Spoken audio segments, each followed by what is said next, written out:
Alors maintenant, on va d'abord travailler sur le cas de figure avec du Windows que vous pouvez reproduire sous Linux si vous avez VirtualBox. Ça n'a pas d'importance.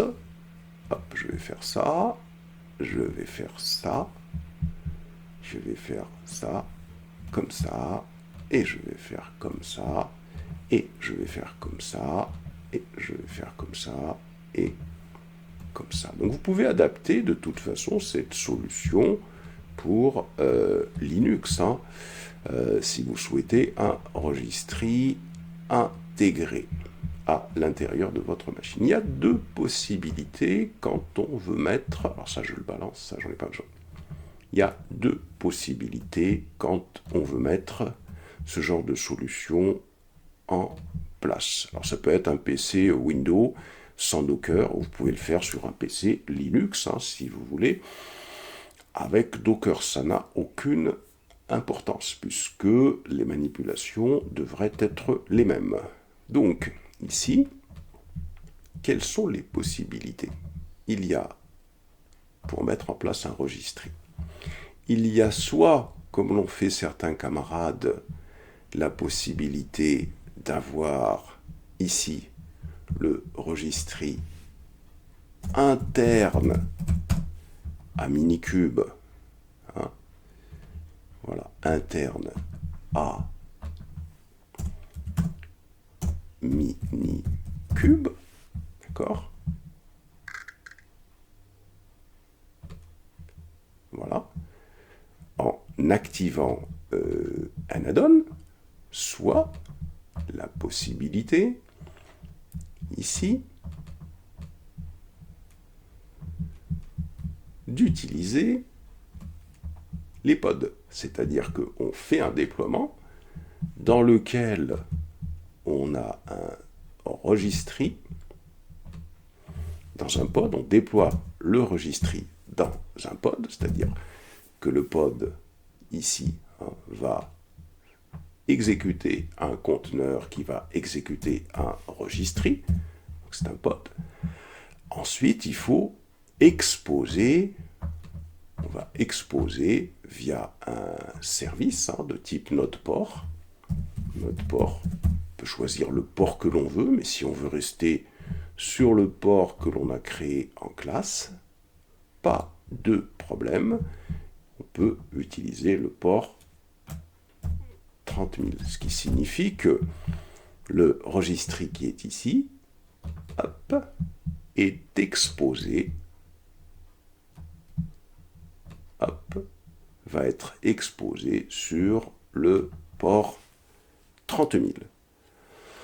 Ça c'est intéressant parce que ça veut dire que quand on l'expose, hein, dans le cas où on a une machine avec Docker qui est installée, on peut utiliser ce registry à partir de l'extérieur. Donc ça c'est important de bien le comprendre. Je vais faire ça parce que je ne sais pas pourquoi je ne vois pas le... Voilà. kubectl lui est installé. Donc très important, ici, vous voyez, donc on a deux cas de figure, ici. Hop. Ça, et ça. On va y aller. Ça, hop.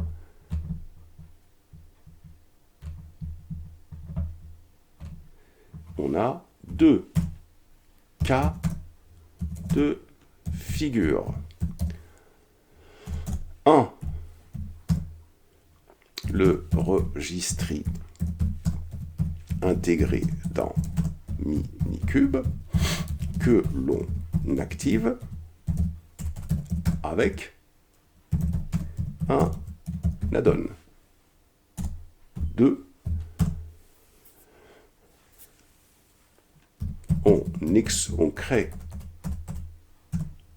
On crée un registry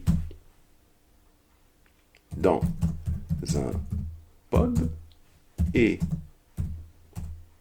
on l'expose avec un service de type node port. Ça, c'est la deuxième possibilité.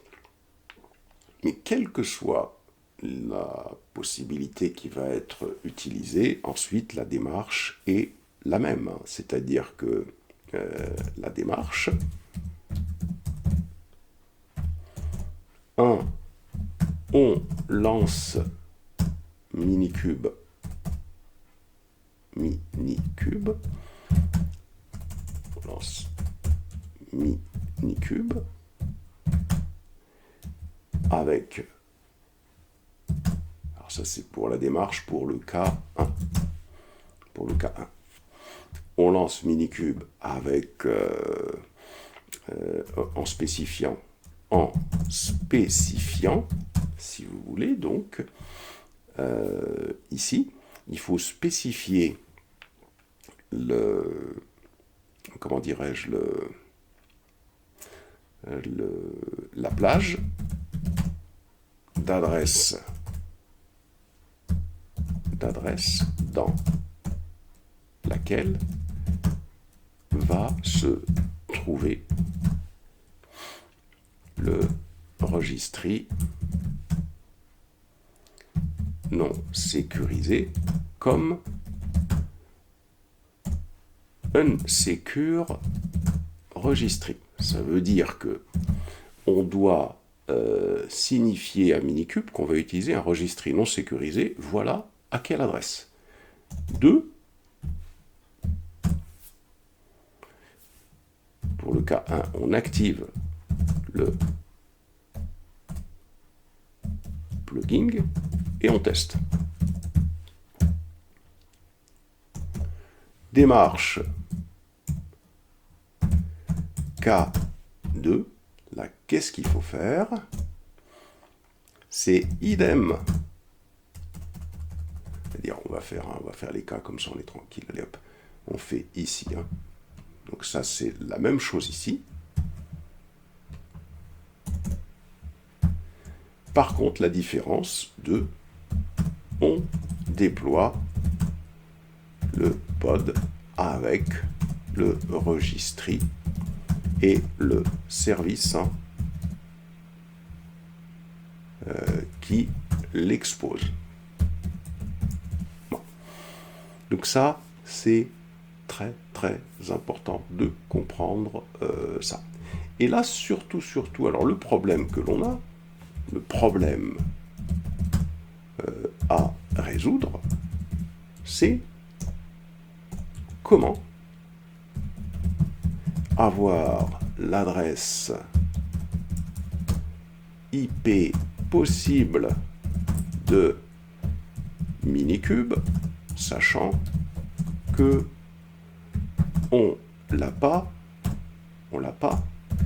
à l'avance. C'est ça le problème.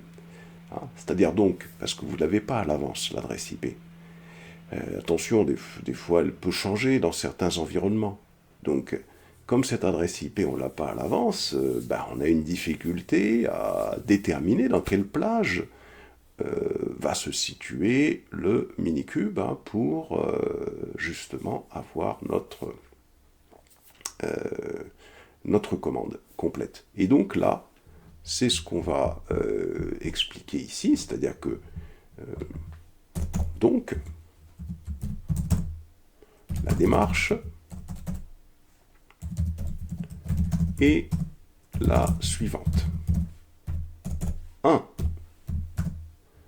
On démarre Minikube